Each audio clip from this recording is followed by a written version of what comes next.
Well, hi. Today is Tuesday, June 3rd, 2025. I'm Todd Studer, and this is Morning Coffee. I hope that you enjoyed the park series. Got a ton of great comments about it. I know I learned a lot, the many things that I didn't know about some of the different parks that we have around Council Bluffs. So if you haven't watched them yet, go back as the previous 5 episodes, and I don't hit all of them. There's a lot of parks at Council Bluffs, but we hit a lot of the major ones, and I like how it turned out. So again, if you haven't seen it yet, or even if you have, go back and watch it again. Yeah, sure. Why not? I'm into reruns, aren't you? Today on the show, well, the latest Circle of Trades episode is out, and I thought that I would bring you an excerpt from that show with Travis Waldstein, AirServe Heating and Air Conditioning, and Waldstein Plumbing. Travis and I always have a great time when we sit down and record one of these episodes, and in this one, he hits pretty hard about the importance of a contractor being licensed and being accountable for the work that they do. So I wanted to bring you just part of that. And of course, you can always watch the entire episode online on YouTube or on the Circle of Trades Facebook page. And also you can just listen to the podcast on Spotify. So all of these things are available. And I'll put the link to the YouTube channel in the description here for you to be able to see that episode and catch up on everything that's involved with that.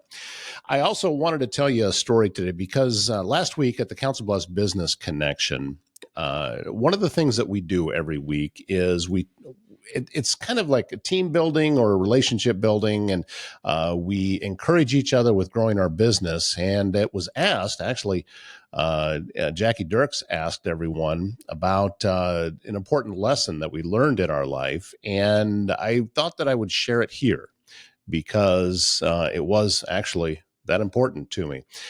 I was not a great athlete in school. I was pretty good at track, but that was about it. I went to a school small enough that I was on the basketball team, but I sat all the way down at the end of the bench. We didn't have a football team. I went out for baseball mainly because, we didn't have enough players. I think that I made number 10.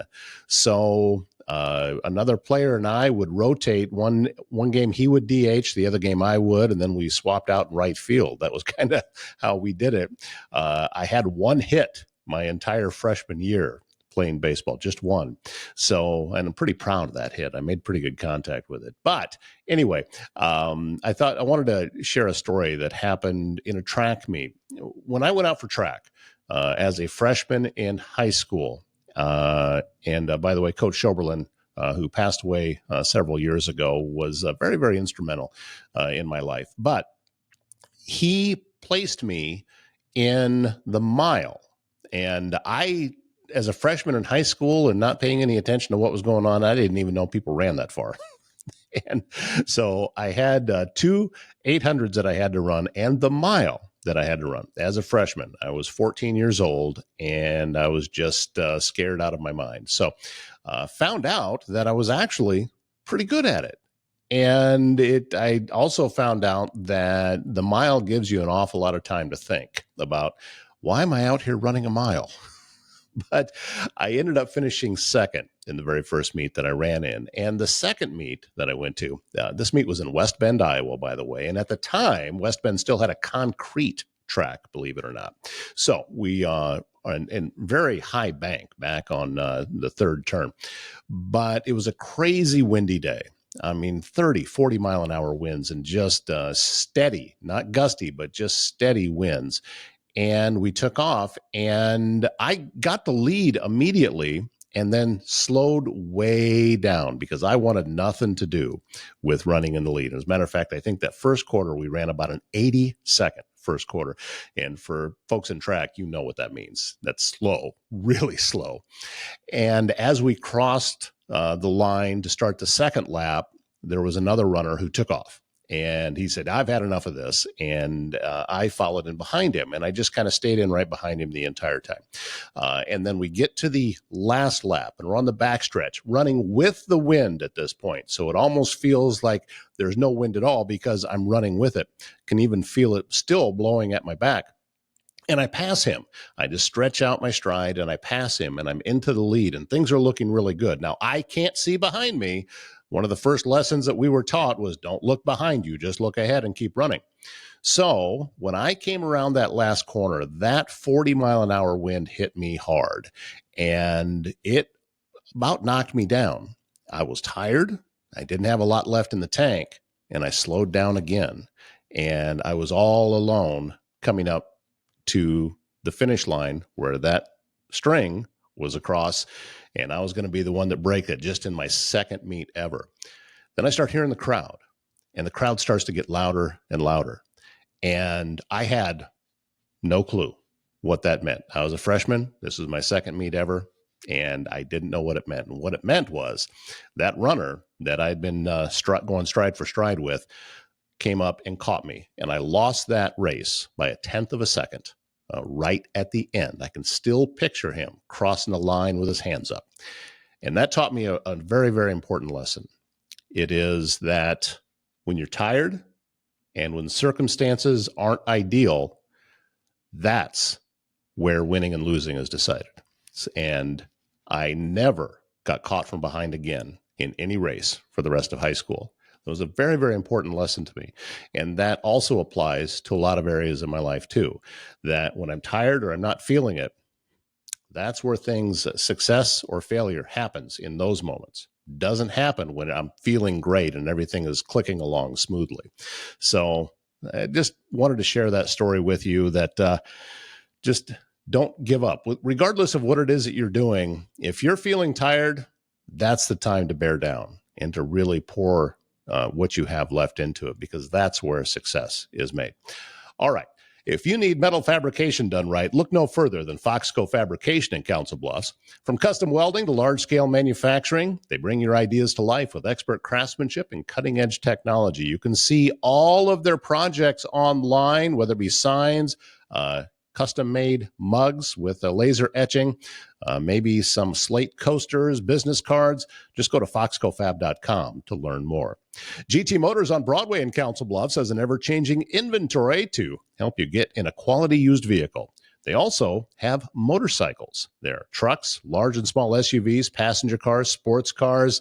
GT Motors has it, and if they don't, ask them. Chances are Garrett can give you a hand and be able to get something on the lot for you at 21st and Broadway. Keep in mind that if you go to their website, gtmotorscb.com, everything that they have may not have made it up to the website yet. That takes a little bit of time. So if you want to see it first, go to their lot at 21st and Broadway. And they even provide on-site financing. GT Motors, 21st and Broadway in Council Bluffs. And navigating the healthcare system can be challenging, frustrating, and time-consuming for you and your family. That's where My Nurse Healthcare in Council Bluffs steps in. Nurse advocates provide one-on-one guidance and support every step of the way. With a dedicated nurse by your side, you're going to get the right care from the right provider at the right time. Visit mynursehealthcare.com or call 402-250-8465 and let them help you take the stress out of healthcare. All right, let's get you that clip now from the latest episode of Circle of Trades with Travis Waldstein of AirServe Heating and Air Conditioning and Waldstein Plumbing. Where do you stand right now with apprentices coming through your shop, and as you continue to graduate people and get them all through the training and everything? Where are things at with you right now with that?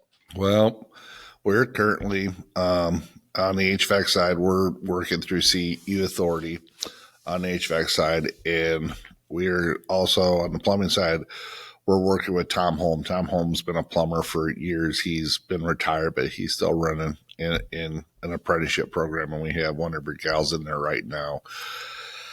We're looking, the state of Iowa, it's not it's now the state runs the apprenticeship program, and the state used to be federal, but now it's actually state that runs it. A gentleman by the name of Chris Kula, he lives over in Cedar Rapids. That, basically if you're going to have an apprenticeship program, it's through the Iowa Department of Labor, and they're the ones that administer, run the, are the head of the program, tell you what you need to do and criteria. We're having some conversations right now with that. There's minimum criteria.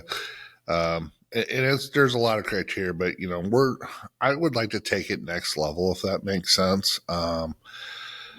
You know, but like I said, it doesn't have to necessarily just be about Wallstein Plumbing or Air Serv Council Bluffs. I think locally, we have a community college. I know it's trying to do some stuff.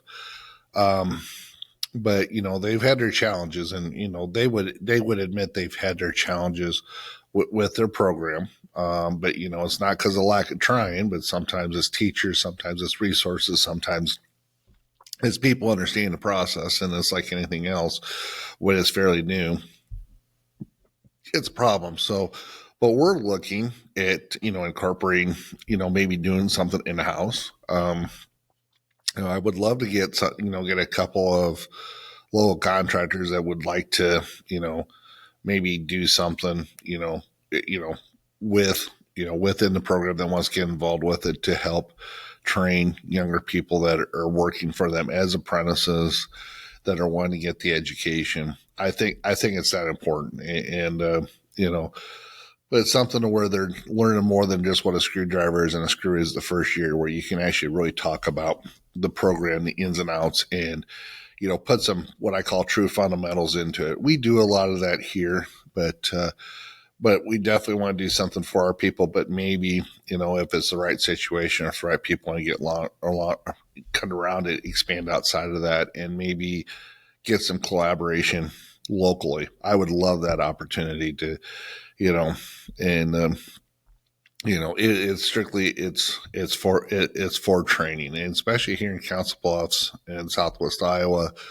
I think it'd be greatly appreciated. There's other areas of the state that have done it. There's not a lot over here. Of course, I know we get a lot of pull from Omaha, but there's a lot of people that don't go to work in Omaha or aren't in the union in Omaha, that maybe want to be a part of something over here. So, so that's that's really what we're working on. We've built our training lab in house, which is pretty exciting for us.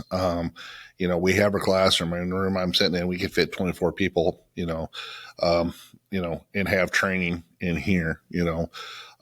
24 people would be a lot of people to teach, but we got some lab stuff. We got simulators. We got different stuff we could work on. We got some VR stuff, virtual reality stuff that we could do with some of the equipment we do. And the more we can get in apprentices' hands to make them so they understand the fundamentals and foundation, and give them something, that's not only a card, but maybe a little bit more, I'm all about. When it comes to licensing, I've gotten to a point to where I don't want to say fanatical, but, and I will never fault anybody that's trying to do stuff the right way to get your license. But I also expect people to understand the process and to do follow through and do it the way they're supposed to be. And there's some people think, well, I don't need to have a license to do that, do this and do that. I says, well, how are you getting trained? How do you know? And there's more than one way to learn. There's military. If you have family in the trade, there's different stuff like that. But there's what we run into. We see stuff out there where people that aren't trained, they don't know what the heck they're doing, and they're out, collecting real money to do this work. I mean, there's been a couple contractors, plumbing contractors over here from Omaha that are not licensed, not registered with the state, come over here taking big money, and then the work they're doing is definitely below standards, to a point where the state's had to get involved, attorneys have had to get involved to, have that discussion with them. And, that becomes lose-lose. That gives our industry, or industries, I should say, a bad name, that there's people out there who do that. They're more interested in chasing a dollar than doing work right. Now, that's not to say we don't ever make mistakes. Everybody makes mistakes, but there's difference between making a mistake and ripping people off. When you, to give you a great example, you do a $30,000 bathroom job and the toilet flange is 1.5 inches off the ground, and you don't run any vents up through the roof, and, you shorted the pipe 4 foot short of going to the outside, and you're out in the yard digging, and you hit a city Y, you do some other stuff, and it's obvious like whoever did it, A, didn't know how to run a backhoe, but B, doesn't understand your basics as far as plumbing, how stuff's supposed to work, how vents work, how to size the stuff, what the requirement is. But it says their name on the side of there, so that means they're a professional. And unfortunately, the city tries to enforce it, but the state of Iowa took it out of their hands, when they came up with the state licensing. And there's not enough enforcement around the state on the HVAC and plumbing side. Plumbers is totally different, or electricians is totally different ballgame. When they gave the state licensing, the Department of Public Safety was smart, and they got their inspection requirements in. What they did, the paperwork, the Plumbing Mechanical Systems Board waited a year. There happened to be an election. Well, the guy that they had on board with it lost, and so when that happened, kind of some of the traction that had been made had been falling behind. But my position is, for what we pay for fees, what we pay for licensing, for what we pay into the state, what are we getting for that? And where are they at in this inspection process? And I think it would do everybody in the industry good if we had inspectors around from the state, if they're going to enforce it, make sure people are carrying cards, make sure they're doing stuff to standard. I've just seen enough stuff out there. I'm really tired of it. Are you seeing stuff that is older that you're coming in and fixing, or are you seeing new stuff that is still going on today? It's both. It's both. And, you walk in on stuff, we had a water heater here about 3 weeks ago, tankless water heater. The way they vented it, some guy piped it outside underneath a deck by a tree. There was recirculation going on with it. And the way he gassed it was totally wrong. This is a guy that claimed he had a journeyman license. He did. He didn't even have a master's license. He had a journeyman's license, which means he had to work under a master. He didn't. There were some other words that were said about the whole deal. And, and it's just like, I don't know. If you're going to put your name on something, I mean, to me, you want to do it correctly. Sometimes, the only thing the person can afford to is Band-Aid. It happens. I get it. But, you want to do right by people. And I've just seen enough stuff where I'm tired of the industry having a good name because people aren't doing stuff, do it above board. You're not pulling your permits. You're not doing things you need to do. And they think they're doing everybody a favor. And all you're doing is throwing the industry in the toilet, as far as I'm concerned. But, and that's why I've kind of gotten to be semi-militant. I don't want to be the police per se, but if you're going to come around here and you're going to take money out of my mouth, if you're licensed and you're doing whatever, I'm all for good competition. There's a lot of good contractors, but if you're not licensed, if you're not bonded, if you're not insured, and you really have no business be doing this, and you're taking money out of my pocket or other people's pockets who know how to do this stuff right, I'm going to have a problem with you. And if you don't like it, tough shit. I'm going to call it for what it is, So my address is 3319 Nebraska Avenue, Suite 2. If you want to come down and visit with me about it, I'd be more than happy to have a discussion with you on it. So yeah, I'm not sure that you realize just how far-reaching this thing is. So I don't care. Honestly, that's how I feel about it. I really don't care, when it comes to that. And I understand it's far-reaching, but it's the reality. I mean, I'm not saying we're perfect. Nobody's perfect, but there's too many good contractors that spend time, money, resources, and labor, to get people trained to help them move on, to have people that, don't. The other thing that kind of drives me nuts is if you're a contractor, I don't care what trade it is, you're a contractor and you've got 3 or 4 guys working for you, and you have an opportunity to help guys get trained, but you'd rather treat them as a laborer, not put any investment into them, and work them like a mule until you've got no use for them anymore. Who you helping? You know what I'm saying? Mm-hmm. And there's some of that goes on too.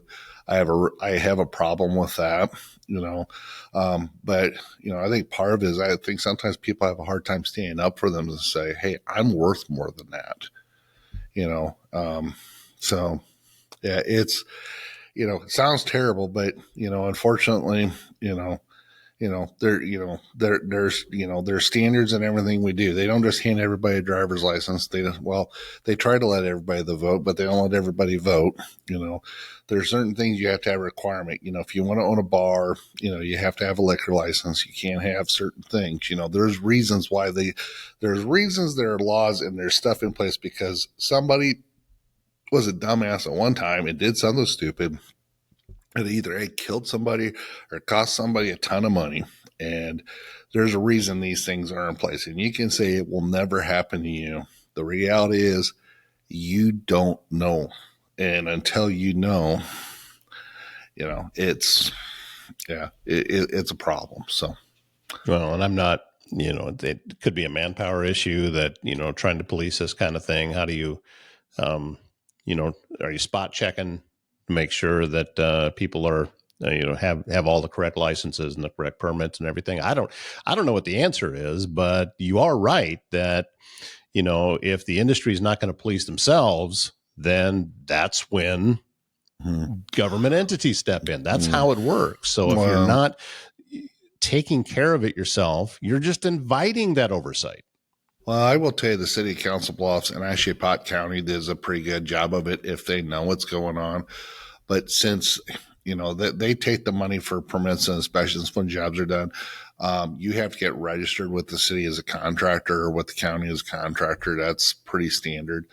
But since they took the licensing out of the city's hands, the only time they're going to enforce it is when somebody makes a complaint. That becomes the state level. And so, they put this enforcement in there, they put this in there, but then they have no manpower, to enforce it. It's kind of like, and listen, I grew up at a family farm in Northwest Iowa.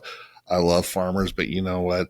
Farmers get to get away with a lot of shit because they're farmers. It doesn't mean they know what the hell they're doing, but because they're farmers, they get exempt from it because the Farm Bureau or whatever organization's out there is going to, protect them because they're doing whatever. And unfortunately, there's a lot of that gets looked the other way, and it's not just in Iowa, it's other states too, but it just, until somebody gets killed, it's like, well, shucks, we could have done something different. Oh yeah, we did, but we gave them an exemption because they do X, Y, and Z. Well, tell that to a grieving wife when her husband died because he was wiring something and the wire touched the metal building and he got friggin' shot and fell off the ladder and broke his neck, because he could do it himself, supposedly.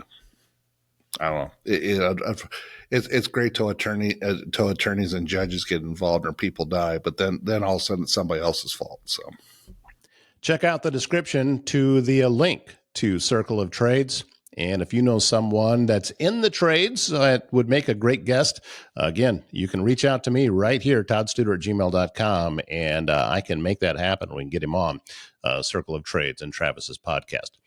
Unlock your potential with the camps at The Best Wrestler in Council Bluffs. Their day camps are perfect for beginners looking to refine their skills. Weekend camps take a little bit of a deeper dive in, designed for wrestlers who want a more intensive training and personalized coaching. And then, of course, the Best 20-Day Camp coming up very, very soon.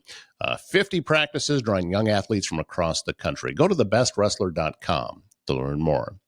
Since 1870, Avila Bank has been providing Iowans with high-quality financial products and services to fit their needs. Whether you need a loan, would like to start a new business account, need to save money for a trip, or are looking to open a personal checking account, Avila's qualified bankers can help. With all of that and more, visit avila.bank to learn more. And have you been to my website lately, LusHillsMedia.com? Things are always changing there, and that is Sue Pitts with Just Sue Creative. She does such a wonderful job. I get a lot of comments. That's not just a sales pitch. I really do. Folks tell me that my website is very streamlined and easy to read, and Sue put all of that together. It was optimized for search engines. She did the content creation, everything that's in there. That's 100% Sue Pitts, and she can help you too. Go to justsuecreative.com to learn more, and when you get there, you just click on her free consultation button, and that will get you started. All right, that's going to wrap up the show for today. Thank you so much for being a part of things. My name's Todd Studer. We'll see you back here tomorrow morning.